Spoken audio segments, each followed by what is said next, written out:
Tennessee Capitol Report is made possible in part by a grant from Blue Cross and Blue Shield of Tennessee. We're here. Woo! Right here. We're here. Where's Jack? We're so happy you're here. Being here matters. That's why Blue Cross Blue Shield has thousands of people right here in Tennessee serving millions of members. If you need anything else, we'll be right here. So when it matters, wherever you go, we'll always be right here. I love what I do. Members don't expect us to go the extra mile for them, but that's what I do every day. I feel that we have the opportunity to help those who are not always served in our community. We're here for you. It's a true partnership. Tennessee loves credit unions.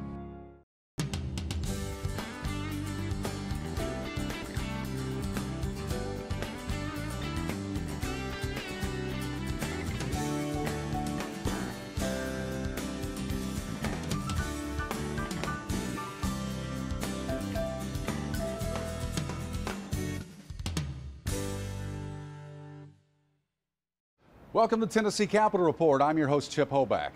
Governor Bill Haslam came before a joint convention of the General Assembly for the last time in late January to outline his budget and legislative agenda for the upcoming year. And on February the 1st, all the bills were filed for the 2018 session. So for the rest of the month, it's time for the legislature to get to work as subcommittees and committees scheduled hearings to sift through all the proposed legislation. On today's show, we'll hear about the governor's priorities and the Republican supermajority agenda, as well as reaction to the tragic school shooting in Florida with the leaders of the Senate and the House, Senator Mark Norris of Collierville, Representative Glenn Cassada of Franklin. We'll also hear the Democratic response with Senate Minority Leader Lee Harris. Also on the show, a bill that will change vehicle air pollution testing requirements with Senator Bo Watson and Representative Mike Carter, both from the Chattanooga area.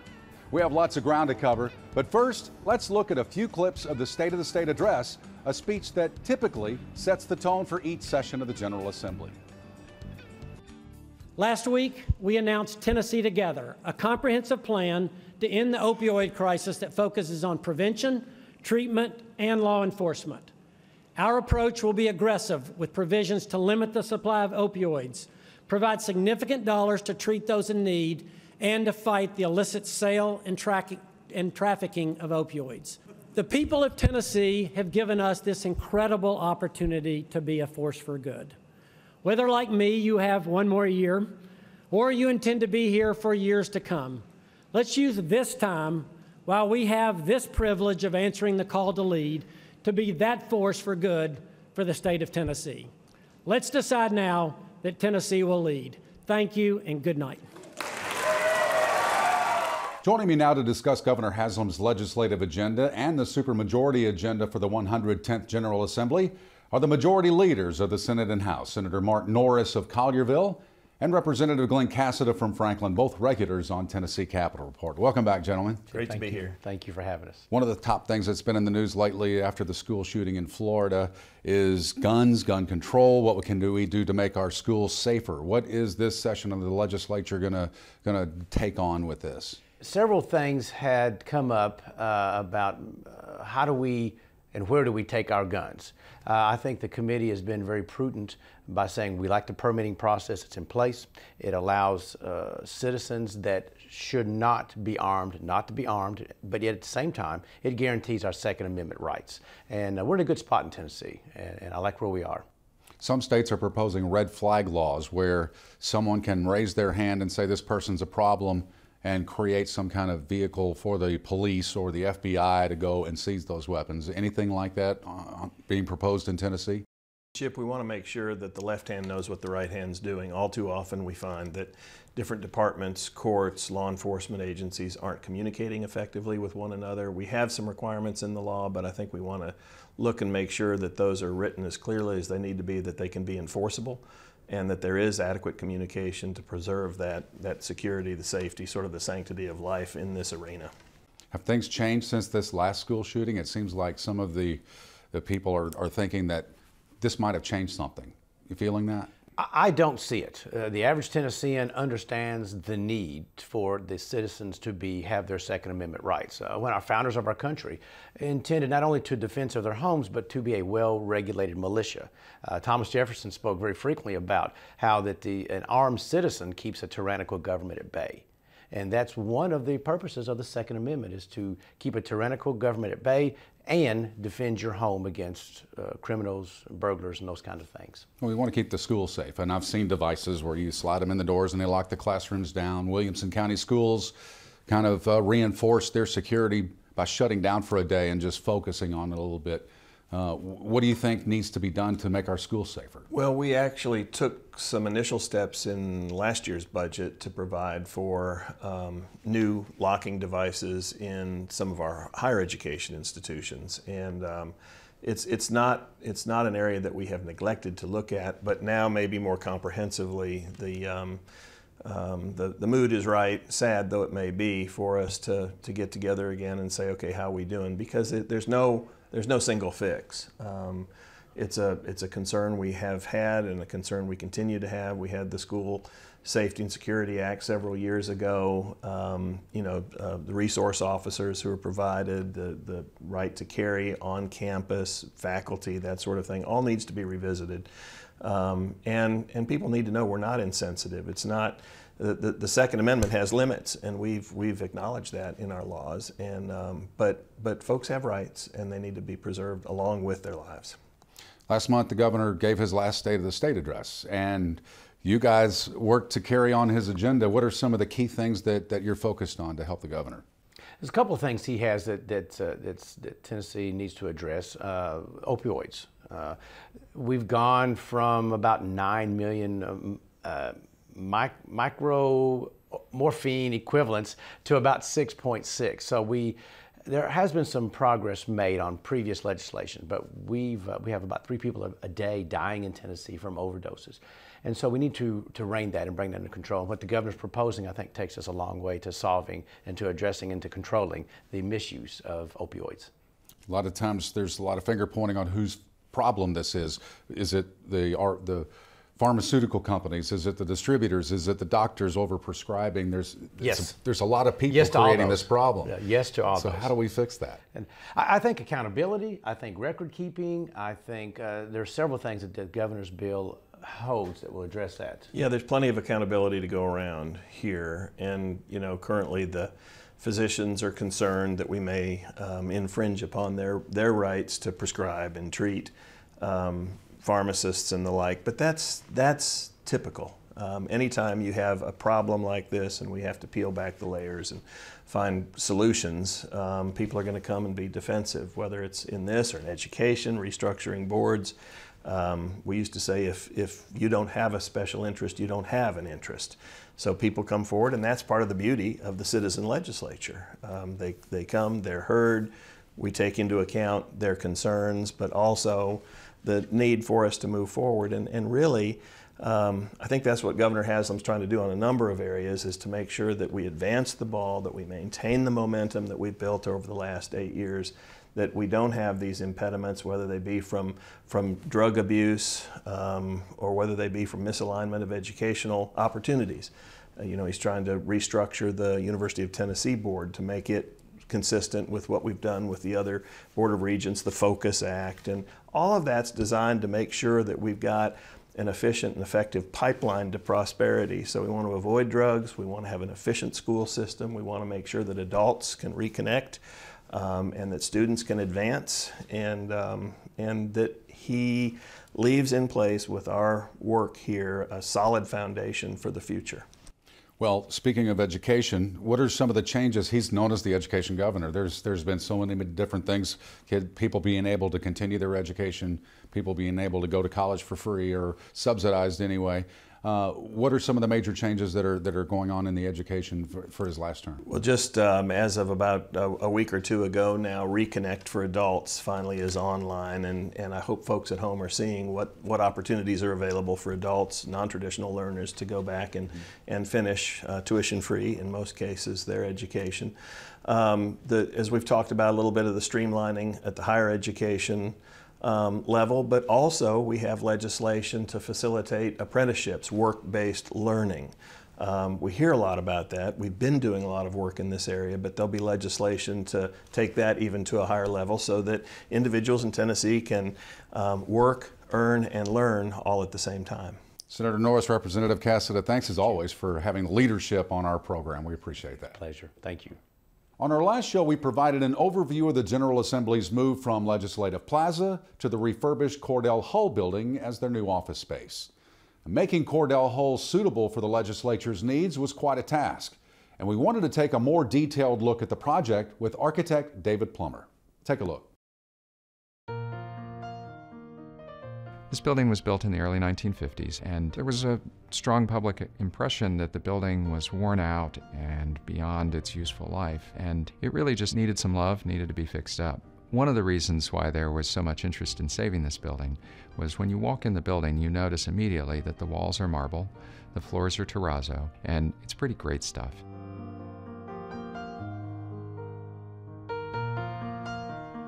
We're in a new tunnel connecting the Cordell Hull building with the state capitol. The tunnel's over 453 feet long, and some of the biggest challenges in creating this tunnel are that the state capitol, of course, is a very important building and old, and we had to set off dynamite directly beneath it in order to make the tunnel. So the process involved over 26 seismographs and strain gauges to monitor the forces and make sure that we protected the Capitol building.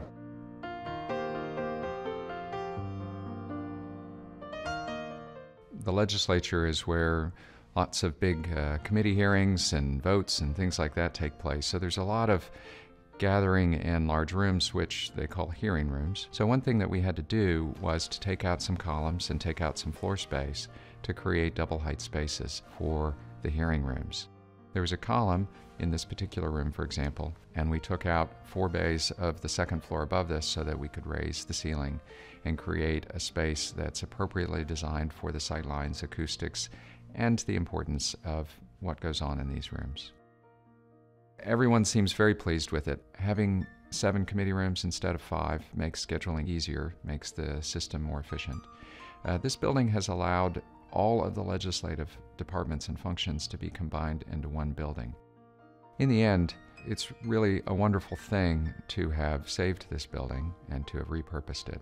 I'd really like to thank Skanska Incorporated. They were the construction manager for the project, and they worked tirelessly over the last 2 years, including getting the legislature moved in by the start of the legislative session.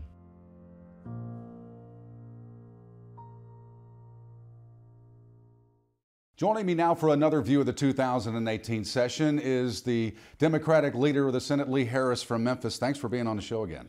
Thanks for having me. All right, there's a lot of issues on the table this legislative session, but one at top of mind right now because of the situation and with the shooting in Florida is guns. And I know that you have several bills that you're working on in the Senate. No, I think that's right. So our hearts and condolences go out to the victims of the Parkland tragedy. And we said a special prayer on the Senate floor not long after that tragedy took place. And then we engaged in a very short debate about the Parkland tragedy, and there was a variety of opinions on display. For example, we had a Republican senator from Strawberry Plains, argue that maybe we should arm second-grade teachers, and that's the way to resolve instances like this. I think that's improbable to believe that a second-grade teacher will be able to respond to an armed assailant with an AR-15 and bring that armed assailant down. I think what we need to do is to have reasonable gun control measures. I think that a lot of the population agrees with that, and we need to have a debate here in Tennessee about how to protect our schools and how to keep guns out of the hands of those who will intend to do us harm. Well, one of the things that a lot of people are talking about is that person that did the shooting should have been apprehended beforehand, but aren't there restraints against doing that? So that's exactly right. So people say, see something, say something. right? But the reality is, in the state of Tennessee, that has absolutely no meaning, because you cannot do anything until somebody commits a crime. So for example, the assailant in Florida, we knew that he was disturbed, we knew he faced challenges, but law enforcement there did not have the ability to temporarily remove his guns. In some states, they do. When they know someone is about to cause trouble for himself or for others, they can temporarily, per a court order, remove the guns and prevent the person from buying new guns. That's called a gun violence restraining order. We've got a chance of doing that in Tennessee. The Democrats have a bill like that. I'd love to see a discussion of that, because we've got to make sure that law enforcement officers and courts have the tools to actually take action when we know someone is going to do themselves harm or do others harm. With the school situation, I've seen on social media there's a lot of devices to automatically lock doors, lock down schools. What other measures can be taken to make the schools safer? So we've just got a whole lot of work to do. I've already talked about a couple of reforms that would protect lives. One other thing we could do is to make sure that we reduce the number of accidental shootings that involve children. And so we have more accidental shootings that involve children in the state of Tennessee than anywhere else in the country. Even though we have a population of about 6.5 million people, we have more accidental shootings involving guns in this state than in the state of Texas, which is far larger. One of the ways we can make sure we prevent those accidental shootings from occurring is giving people an incentive to safely store their firearm. Right now, you can leave your firearm anywhere you want, and even if a child finds it and injures himself or another child, you face virtually not a lot in terms of repercussions. We need to change that.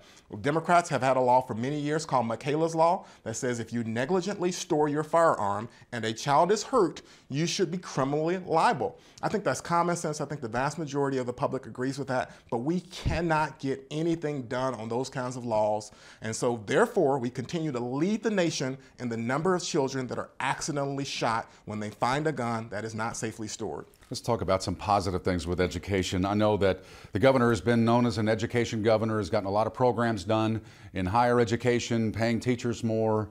In that area, what's the other areas of focus that you want to look at? So there's no doubt about it. I give the governor kudos with respect to education. Year after year, he has tried as best he can to make investments in education.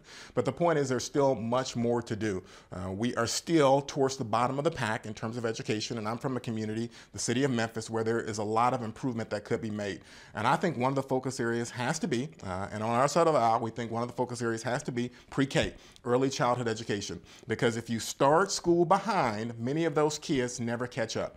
And so there are a lot of kids, just based on their income alone, that are not able to take advantage of pre-K opportunities. But we need to make sure that every kid has that same sort of option. So we need to find a way to fund pre-K. Real quick, even this legislative session, we're going to consider wine sales, right? The grocery stores want to expand their profits and sell wine on Sunday. And so we'll debate that, no doubt about it. And the grocery store lobby is powerful. So we will probably pass Sunday wine sales. But the issue for our side of the aisle is, what do you do with the proceeds, the tax revenue that'll be generated from wine sales? We say, let's use that tax revenue to fund a pre-K option for lower income families that otherwise would have kids that start behind and never get a chance to catch up.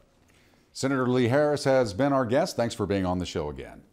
In between our broadcast on public television, Tennessee Capitol Report is filing stories weekly on Facebook. And one of the things we like to do is introduce you to members of the 110th General Assembly. Let's see a recent member profile featuring House Majority Whip Timothy Hill. So the Majority Whip is a caucus position. So it is elected by its peers. So my peers is the Republican House Caucus elected me a few years ago to serve as the Majority Whip, which is primarily during session. My job is to count key votes. It is to visit with members and see what's on their mind, how we can be helpful with that. Well, the Tri-Cities airport authorities, the Tri-Cities Regional Airport, we have 160 acres, and really part of the airport property that's right there and it's ready for economic development. It's my understanding that across the state there's no other facility that is prepared quite like ours, and it is a rare occurrence where not just the airport authority came up with the vision, the state has put a recent investment of $4.1 million into it, but also the local stakeholders, which are part of the airport authority, have really stepped up to the plate and presented a tremendous amount of resources. I think they came up with about $8.5 million. And TVA has contributed, and Fed as a whole has contributed. So it's really everybody coming together into this fantastic project in an economy that just really needs it. And so we're excited that it's underway. Joining me now to discuss specific legislation being considered on this year are two of the legislators from the Chattanooga area. Senator Bo Watson from Hickson, chairman of the Finance, Ways and Means Committee, and making his first appearance on our show, Representative Mike Carter from Ooltewah. Now, one of the issues that's up this year is an end to the air pollution testing. What brought this about? I received a call from a young lady who gave me a pretty good dressing down about how her business could not grow because she had bought some vans that, although they had transmission problems and not engine problems, they could not pass emissions. I honestly thought there was probably very little I could do, but I promised to do something.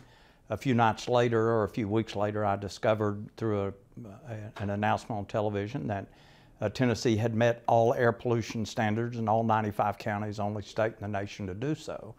So I thought, wow, there may be room for this. Since we've discovered that Memphis was able to withdraw because of the air pollution achievements that we had made in Tennessee. And so that's what gave rise to the bill. If Memphis can do it, then we can do it. Is it difficult for people with lower income to be able to meet those? Yeah, first off, the problem is it punishes the poor because, as the lady said to me that night, this is an inconvenience to you. It harms my family. That's the difference. But remember that in the 15, 18 years we've had these, the quality of the car and its output and pollution standards are now 18 years better.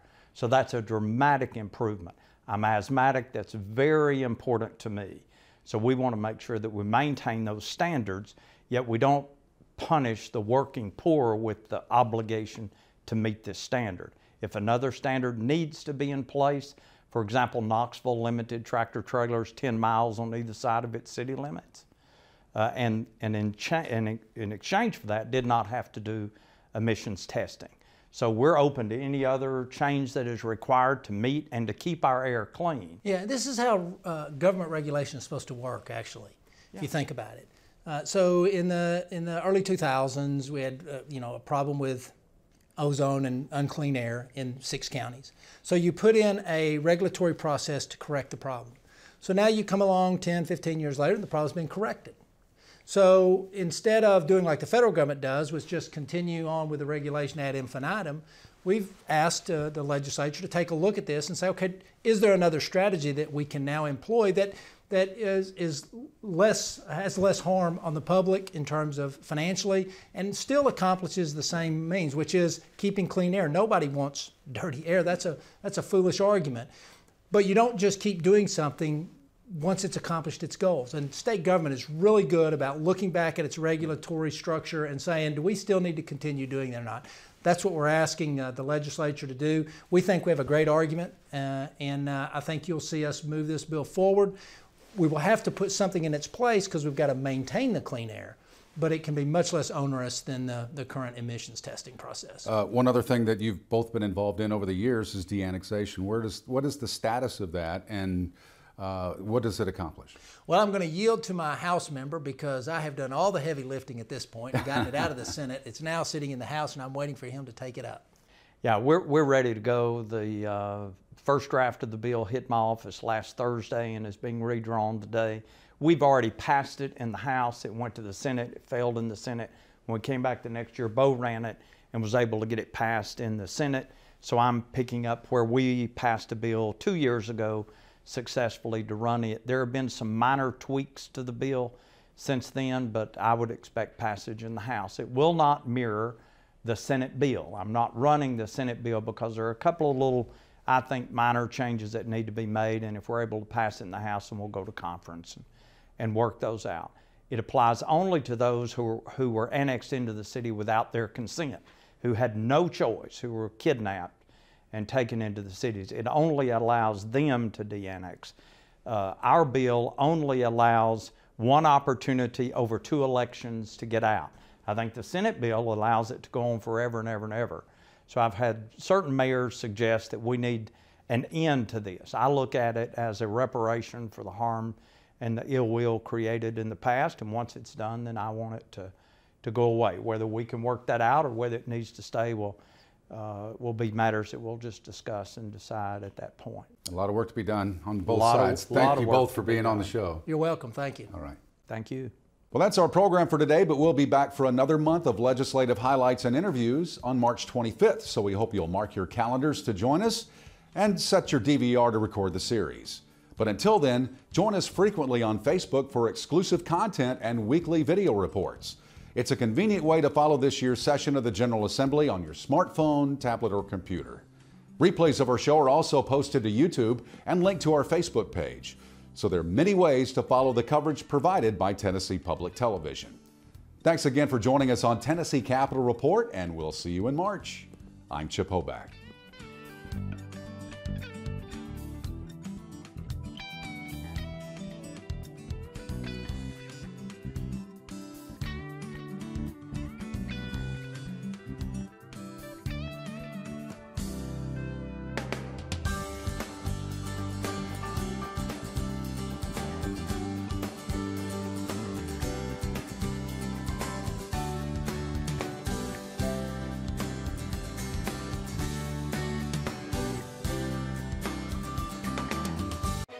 Tennessee Capitol Report is made possible in part by a grant from Blue Cross and Blue Shield of Tennessee.